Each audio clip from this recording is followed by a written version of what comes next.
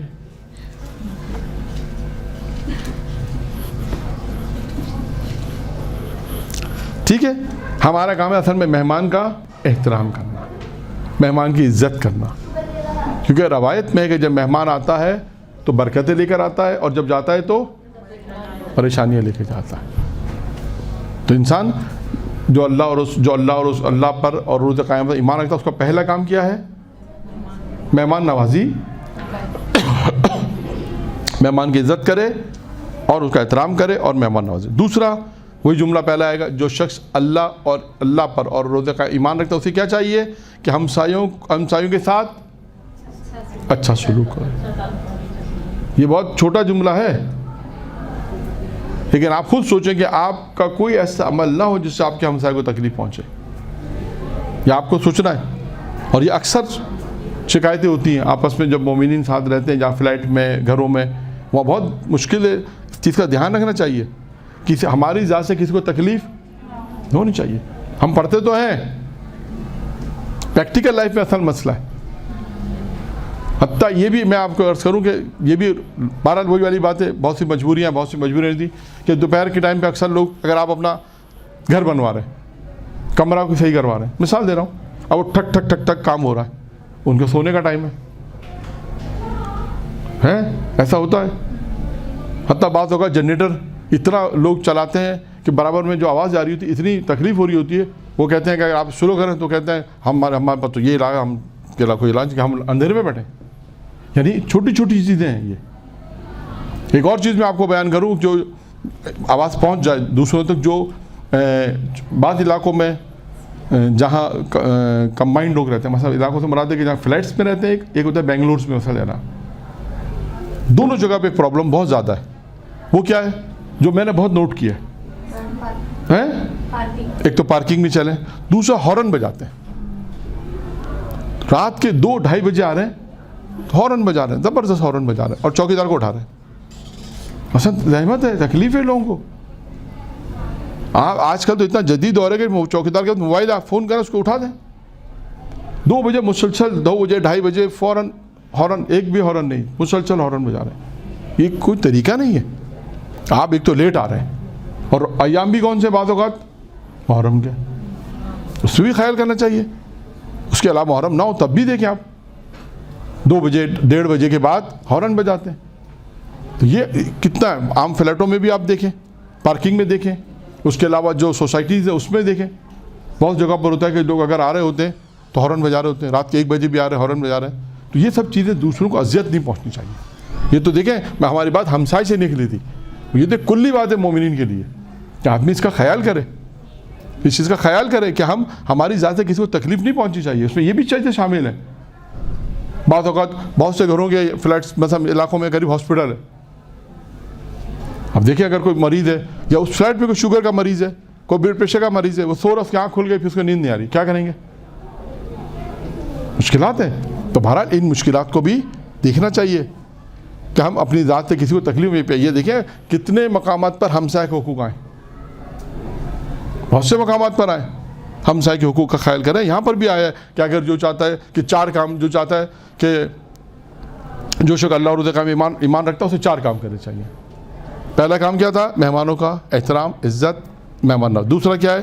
ہمسائے کو اچھا سلوک کرے، ان کے ساتھ ان کو تکلیف نہ پہنچائے.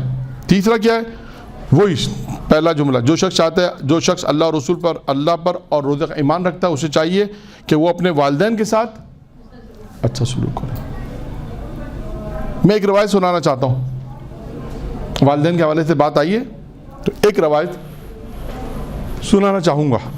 یہ روایت آپ دوسروں تک بھی منتقل کریں. آپ نے سنی ہوگی لیکن بہت اہم روایت ہے.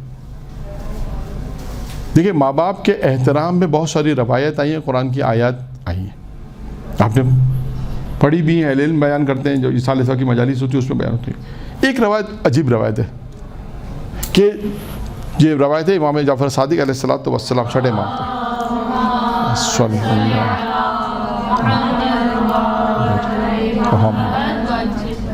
دیکھیں ماں باپ کے لیے قرآن نے جو لفظ استعمال کیا کہ انہیں اف تک بھی نہ کہو. خود 6 امام کی ایک روایت ہے، روایت دوسری سنانی ہے، ضمنی ایک روایت سنا رہا ہوں. پوچھا معصوم سے اف تک نہ کہو کیا ہے؟ معصوم نے فرمایا اگر کوئی اور اس کے علاوہ کوئی اور چھوٹا لفظ ہوتا تو اللہ وہ استعمال کرتا. تو اس ایک تو یہ اہمیت ہوگی اس لفظ کی. آپ دیکھیے جب ہم ماں باپ، ہم جب کسی کو تحفہ دیتے ہیں، سنیے روایت آپ نے، جب ہم کسی کو تحفہ دیتے ہیں تو تحفہ دیتے وقت آپ کا ہاتھ کہاں پر ہوتا ہے؟ یہ موبائل ہے مثلا، آپ نے کسی کو تحفہ دیا تو آپ کا ہاتھ اوپر ہے، اس کا ہاتھ ایسا ہی نہیں ہے؟ ایسا یا نہیں ہوگا؟ ایسے ہی ہوگا. کہا کہ جب ماں باپ کو تحفہ دو تو ایسے مت دو. کیسے دو ماں باپ کو؟ جانتے ہیں تحفہ؟ ماں باپ کو اگر تحفہ دینا تو ایسے مت دو، بلکہ کیسے دو کہ ہاتھ آپ تحفہ یوں رکھ لیں، تو ہاتھ آپ کا نیچے ہو، تحفہ رکھے، آپ ماں باپ سے کہیں کہ وہ اٹھا لیں. کیوں؟ اللہ کو یہ پسند نہیں ہے کہ جب آپ تحفہ دیں تو ماں باپ کا ہاتھ بھی نیچے ہو. اب اس سے اندازہ کریں کہ کتنی اہمیت ہے. امام 6 امام نے ماں باپ کے احترام میں کتنی اہمیت بیان کی کہ اگر آپ بچے اگر ماں باپ کو تحفہ دیں، آج کل تو ماشاءاللہ اچھا 20 سے جماعت ثانی آتی ہے، 13 جب آتے ہیں بچے، چلو اچھی بات ہے، بہت اچھا ہے کہ جو بچے بھی پیرنٹس کو تحفہ دیتے ہیں، اچھی چیز ہے. بچے تحفہ دیں، ماں باپ تو بچوں کے سبھی کچھ کرتے ہیں، لیکن اب تو اور اچھا ہے کہ ایسے ایام آتے ہیں تو بھائی بہن مل کے یعنی سر مل کے کہ بھئی اماں کو تحفہ دیں، بابا کو تحفہ دیں، اچھی چیز ہے بہت. لیکن اس میں طریقہ کار کیا ہے؟ یہ طریقہ کار یوں کر کے تحفہ نہیں دیں، بلکہ آپ تحفہ یوں رکھ لیں، جو گفٹ دینا ہے اس کو آپ یوں رکھ لیں، آپ ماں باپ سے کیا اس کو اٹھا لیں. تو اس میں کیا ہوگا؟ ماں باپ کا ہاتھ اس پہ بھی اوپر رہے گا. دیکھیں اس میں کتنی اہمیت ہے ماں باپ کے حوالے سے، یہ اہمیت ہے. اور یہاں پر بھی یہی ہے، تیسرا نقطہ یہاں پر بھی یہی ہے کہ جو شخص اللہ اور روز قیامت میں ایمان رکھتا ہے اسے چاہیے کہ وہ اپنے والدین کے ساتھ اچھا سلوک کرے. نمبر 4 آخری، اس روایت کا آخری جملہ ہے، وہ اس روایت کا جملہ ہوئی جو شخص چاہتا ہے جو شخص اللہ اور روز قیامت میں ایمان رکھتا ہے اسے چاہیے کہ اچھی گفتگو کرے یا پھر سکوت اختیار کرے، خاموش رہے. بولے تو اچھا بولے، وَإِلَّا خاموش رہے. پیغمبر کے زمانے میں جو روایت میں ملتا ہے کہ پیغمبر کے زمانے میں لوگ اپنے منہ میں کنکر رکھتے تھے. کیوں؟ تاکہ زیادہ نہ بولے. ابھی آگے پیچھے جو روایت ہم نے روایت جنت کا جو دوسرا دروازہ تھا دنیا کے اندر صحت مند میں کیا تھا؟ ایک دنیا میں اگر کوئی صحت مند رہنا چاہتا تو کیا کرے؟ کم بولے. یہاں پہ بھی وہی چیز آ گئی. اسے چاہیے چوتھی چیز کیا ہے؟ کم جو ہے کہ اسے چاہیے کہ اچھی گفتگو کرے یا